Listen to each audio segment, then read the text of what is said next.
Hello, everyone. Let's wait a few more moments for everyone to join.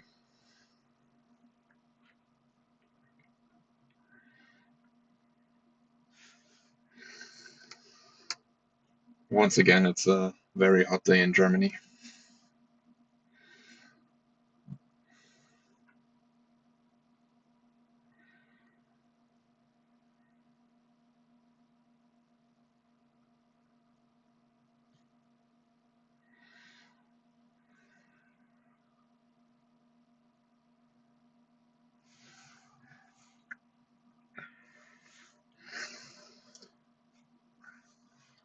If you already have some questions prepared, just wait till the end so we can collect them all in one package at the end of the webinar, so everyone has something from it instead of me talking about it a second time and in the front and in the back. So, yeah.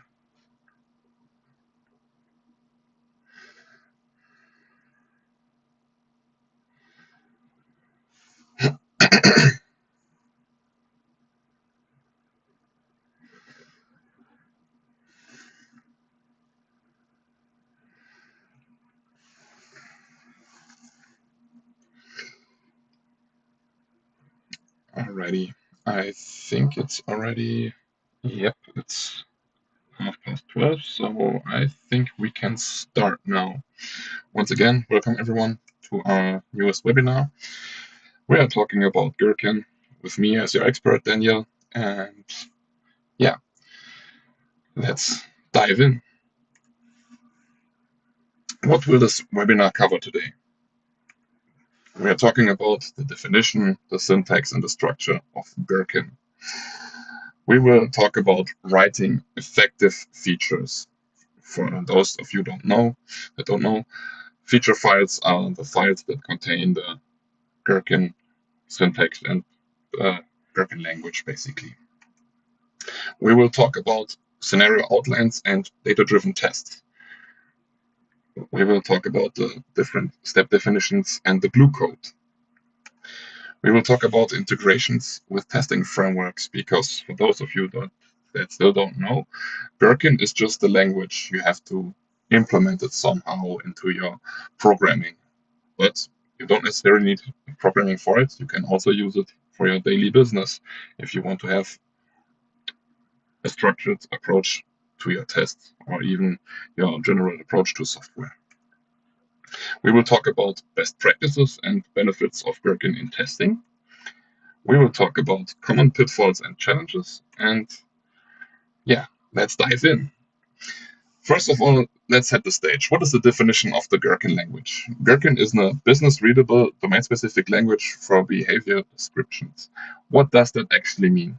Well, instead of going the route where we tell our tests, in this case, yeah, it should do that, it should do that, it should do that. No, no, no, no. We are telling it to behave in some kind of way. The result should be this and that. This is an example feature file that I have for you, where you get the basic gist of our syntax.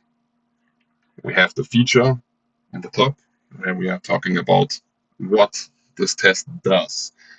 Afterwards, we have a small description. In this case, as a consumer of the greetings resource, I should be able to get a greeting. After that, we define our tests. In this case, we have two different types of tests. One is a scenario and one is a scenario outline. Basically, they are doing the same thing. One is just a single iteration of tests, and the scenario outline, as you can see, is the data-driven approach, where you can set different placeholders, where you can iterate over those. In this case, we have two iterations. I will get to that into specifics later on. Right. So let's gloss over the syntax one by one. What is the feature? It defines a high-level functionality or business goal under test. As we have seen before, let's go back a little bit. In this case, the feature is we get a greeting. Background. that declares steps common to all scenarios in the feature executed before each scenario. What does that mean? If you are into test automation already, that is basically your before steps, before all in this case. You're using background for the different subroutines that have to be done every time in this feature file, right? So, for example, our tests are using a web browser. And in this case, you want to have the browser URL set to a specific URL. For example, open the web browser and set the URL to google.com. That could be in the background steps. The scenario. It describes a concrete example or test case of a particular behavior. That is where you write your test inside of. That's basically the, what should we call it, our outer shell for this specific test case. Scenario outline serves as a template for a scenario using placeholders that get filled by an examples table. What I've shown you before, scenario and scenario outline basically do the same thing, just with a specific thing in outline that you can provide it with an examples table or a data table, however you want to call it, where you can iterate over. Instead of having 5 different tests that basically do all the same with just different input parameters, you do a scenario outline and do 5 iterations over one test with different parameters you give it. Examples. Provide one or more sets of values to drive the scenario outline. What I've told you before. This is where you provide your test data to do a data-driven approach for your scenario instead of having to do it manually 5 times or whatever times of tests you want to run it with different parameters. Let's go more into the specifics. In Gherkin, we have 3 main keywords. Let's quickly show them all. It's given, when, and then. With the keyword given, you establish the initial context or preconditions. In this case, you can set up your environment, or you can do steps that are required to do the when steps. The when steps are specific actions or events performed by the user or system. In this case, that's what you actually do to accomplish your goal that gets checked in the then steps. The then steps assert the expected outcome or result. So basically, think of, at first, we set the stage, we have our setups and whatnot, then we do a thing, and afterwards we check if our thing did what we wanted to do. That's the given, when, then approach. You can always use multiple given, multiple when, and multiple then steps in how many iterations you like. You can have 10 given steps, which I would not suggest you do, but you can. You can have infinite number of when steps, which I would also not suggest you should do, because normally you should only do 1, 2, or max 3, in my opinion, when steps, because that's where you actually perform your action that you want to check afterwards. The then steps, on the other hand, there can be multiple ones there present, because you can check for different things. In my opinion, stick to the max of 10 steps. So that's my recommendation in that case. But instead of saying given, blah, blah, blah, given, blah, blah, blah, given, blah, blah, blah, we can also do and. What does and do? And chains together multiple steps of the same type. You can follow the given, when, then. Instead of saying given ABC and whatnot, you can say given ABC and CDE and whatnot. Just chain it together with and instead of given, given, given, given. Sometimes you have, let's say, a negative connotation to a step. Instead of saying and, you can say but. It's a negative or exception condition in a step. So let's say, open the browser and go to google.com. Then you see the Google logo, but you don't see your start page anymore. Basically, it does the same thing, but it adds a negative connotation to it. So you can recognize it as a negative test in this case. So what you can also have inside of your feature files is a doc string, passes a block of free-form text or JSON as a single-step argument. That is where your documentation happens, if you choose to do so, because most of the time your test should be done in a way that should be self-explanatory. You are talking about a high-level syntax, right? You're talking about your business logic inside of your feature files. So most of the time, it's not required to actually add those doc strings. Data table. That is where you provide your data, for example, for the so-called examples inside of your scenario outline. But you can also use data tables for data-driven approaches where you only have one iteration just to provide the test some tabular data. Tags, that they mark specific features or scenarios with the add tag name notation for grouping, filtering, or selective execution. What I actually do currently is, in my tests, I have several different feature files, and instead of running every single one of them every time, I connotate the one that I'm currently working on with add local test, and then I'm telling it here, just run the ones with add local test. That's one approach you could take. That's my way of doing it. Feel free to experiment with that. You can also add comments to your feature files. I would not suggest you do that, but you can. Non-executable nodes beginning with the pound symbol, right?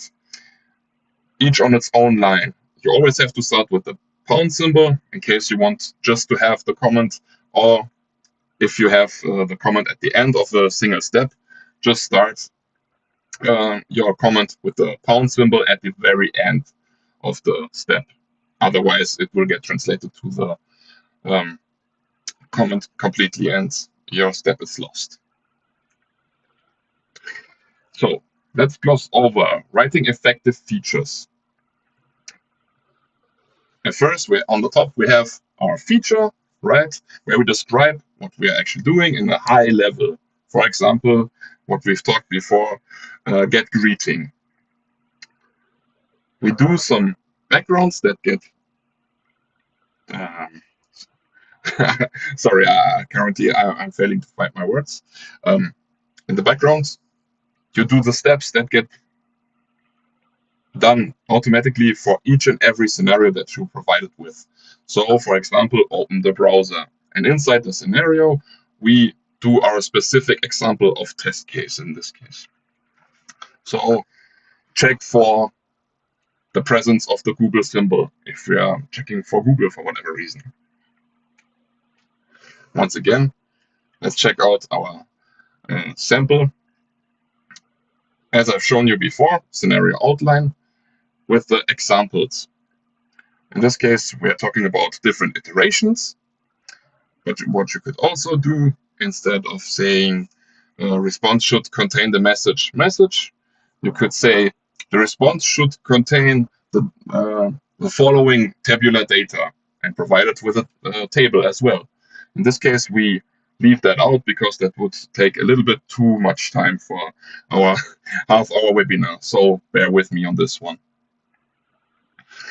So to make everything work, we have to implement the steps. In this case, those are some boilerplate code steps.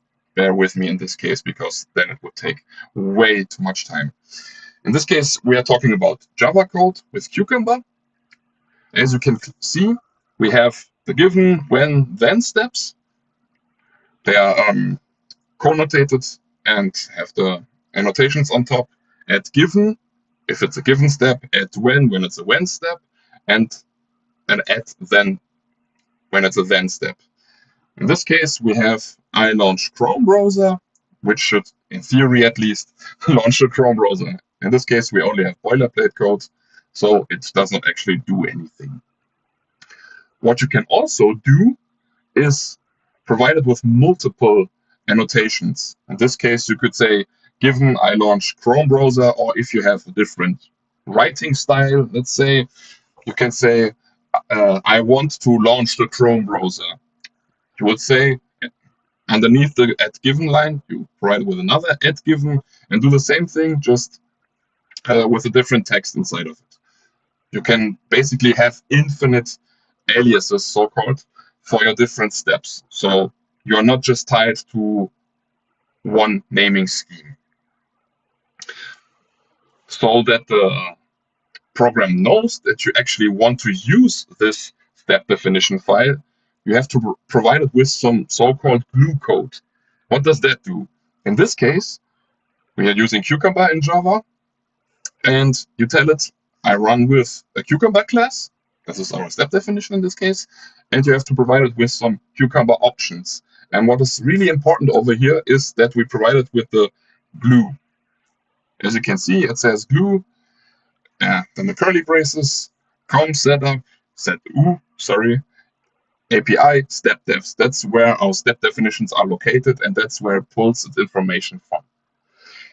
As you can see, we also provided it with a feature file. You can do that. You don't necessarily have to just provide one feature file, but in this case, we did that. And in this case, we also have the plugin, which is called Pretty, and it has a target HTML, and it goes to the Cucumber reports. There it just prettifies everything for us. But that's besides the point.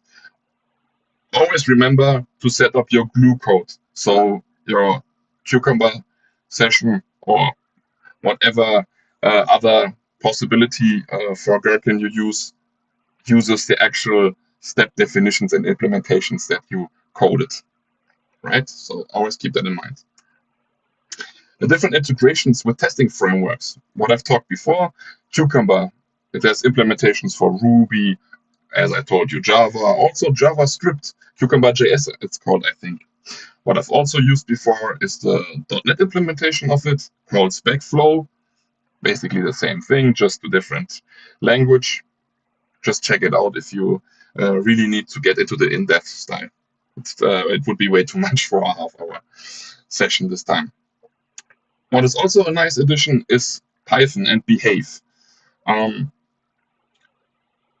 It's a more bare bones implementation, but it checks out. What you can also do, set it up in a CI/CD pipeline, so it runs everything for you. Just remember to provide it with the different Docker images and whatnot, but as I said before, that would be too much for a half-hour session. Some of the best practices I can provide you with. Write scenarios in business language, so avoid implementation details. Say what it should be doing and not what it actually does. What the outcome should be, instead of telling it, here, do this, do that, and do whatever. That should be reserved for the step definitions at the end, right? Only one behavior per scenario. What you should really, really, really avoid to do is check 10 different things in one scenario. That's besides the point. We are talking about behavior-driven development in this case, and we only want to check for one behavior at a time. I'm fairly certain that you sigh right now. I know I've done it before, checking for different stuff in one scenario. Try to stick it to one, maybe two, but yeah, try one. Keep steps atomic and reusable. That's a huge plus if you do it correct from the very beginning. Everything you do in one step should be reusable.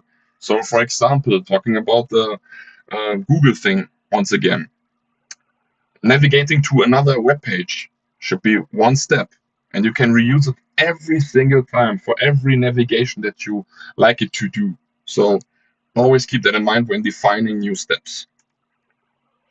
Maintainable examples tables. Avoid bloated data sets, right?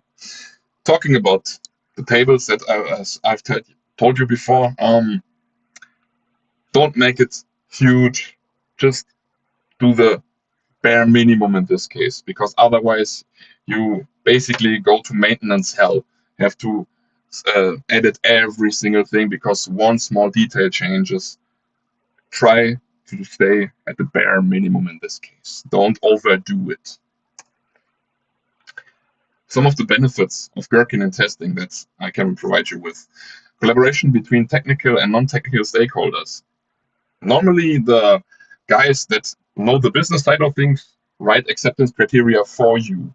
And you, as a technical guys, you actually implement those tests. Gherkin is a fine way of intertwining the different skill sets together because, on one hand, the business guy can write some tests in the given then scheme, and you can easily translate it to code. So that's a huge plus for that. A living documentation, auto-generated report, readable reports. God damn it. Can't talk anymore. Since you are talking on a very, very high level, the business guys know what you're talking about, but you can also go into much more in-depth detail once you open up the reports that get generated, for example, by Cucumber that use your Gherkin language. So huge plus on that. Early requirement validation through examples, right? We were talking about the high-level stuff and many iterations. So you can have different aspects checked at the very same time by just having one test that has different iterations with different aspects to check. So you can have a very, very early requirement validation through the examples that you provided with. Regression safety net by executable specs. Since you have your requirements checked by your feature files, or at least you tell it to check it, you are not prone to have regressions. Since every time you implement new stuff or raise the version of some software that you use, you can run it locally or even in your pipeline, and it will tell you if something broke down the line, right? In this case, you are pretty much safe from regressions. Of course, you have to check for bugs here and there if something breaks, but that's besides the point. Some common pitfalls and challenges. Overly detailed or UI-heavy steps. What do I mean by that? As I told you before, you should tell it what it should behave like, and not what the UI looks like or what button you should click and whatnot. Keep it on the high level. Don't go into too much detail. That's where the step definitions come into play. If you're using Gherkin, keep it on a high level. Try to abstract it as much as possible. So no UI heavy stuff. Duplication and step definitions.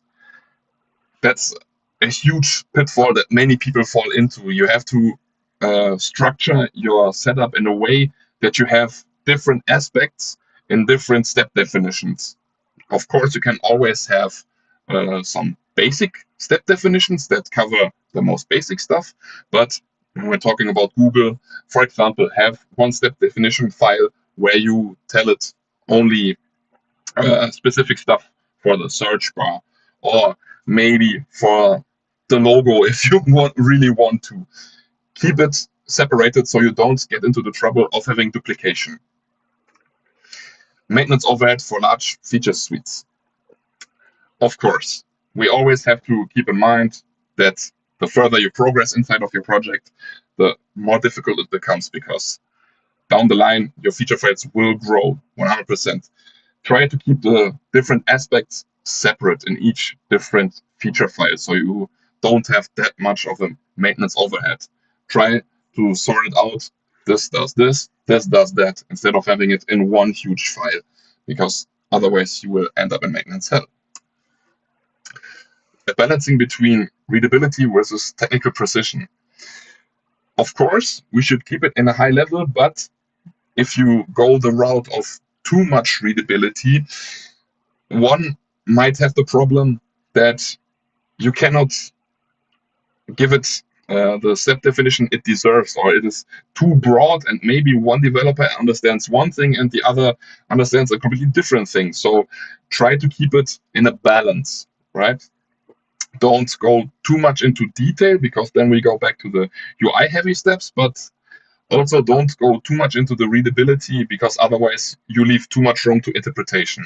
And that's also not good.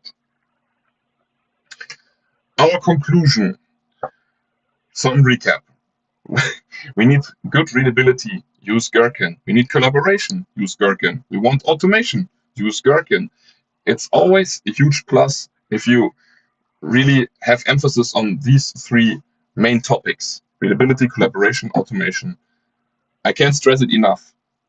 Go with Gherkin if you try to do the behavior-driven development, and try to stay away from the, for example, keyword-driven development. Try to use the stuff that you feel comfortable with. Don't feel forced to use it. Try it out, give it a try, and see what it gives you. If you want to start, try to install Cucumber or SpecFlow if you're using C#, or if you're using Python, use Behave. Write your first feature files. Try it out, give it a try. If you fail for whatever reason, which I don't think you will, you can leave it as is, right? You don't have to stress yourself into situations that you don't feel comfortable with. What I would recommend for you, look up the official docs, maybe some tutorials or community plugins that can provide you with different helping situations, right? Don't go on the road by yourself. Get the help that you need. If you don't need any, just read the docs and have at you. But don't feel threatened. There is always a tutorial for you that can give you a helping hand, and go from there. So I think we are at the end of our webinar now. Do you have any questions so far? Do you have any feedback? Do you have anything I should be commenting on? Just go for it in the chat. I give you a few moments.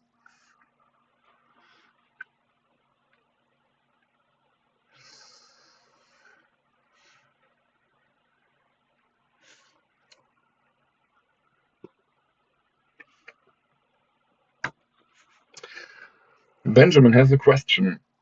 How often would you seek to involve non-technical stakeholders in Gherkin test writing, especially as they're not always free for when we want to create tests? That's a very good question. If we are going with the Scrum route, I would suggest you go with the business refinements, your, I think, bi-weekly meetings with the stakeholders, or at least every other sprint, so at least once per month. You should have them involved into the refinement to check if what you're understanding is the correct thing that they were writing down. So try not to keep them busy with your stuff, because at the very end, the business guys are the ones that are the busiest. So yeah, I would say once or twice per month should be fine. But when you have those meetings, just try to nail your expectations down. If you don't understand something, hit them up. Please, please, please don't, under any circumstances, let a situation come up where you try to interpret stuff that they are telling you. Always get that cleared up. If it takes a little bit longer, so be it.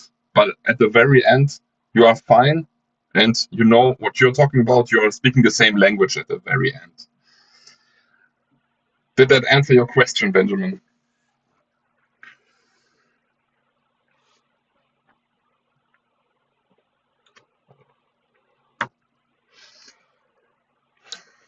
With pleasure. Alrighty, any other questions?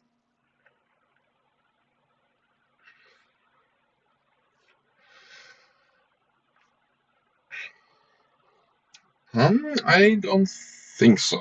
Alrighty, so let's wrap it up. Thank you for joining our webinar today.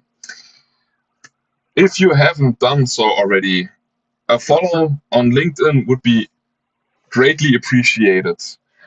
I think, yeah, we're pasting the links already in chat. Give us a follow on LinkedIn. The link is pasted in the chat, as well as Check out our current courses and workshops under the provided link, go-bigger.de/shop. Currently, we have, I think, the Robot Framework Certified Professional course. For those of you that don't know, by now we got accredited by the Robot Framework Foundation to officially give courses that can lead to the RFCP, Robot Framework Certified Professional. Go check it out. And yeah, if you also want to have the latest information about software testing in general or about stuff that we do, why not check out our monthly newsletter, Grow Bigger? Every month, we only send out one mail, so no worries about spam from our side. We will just stick to one email per month. So give it a try. If you don't like it, you can always opt out. But what can you lose? So that's it from our side. Thank you very much for joining our webinar today about Gherkin. Next week, my colleague Benjamin is having a go at a webinar, and same time, same crime next Wednesday. Thank you very much and take care. Bye.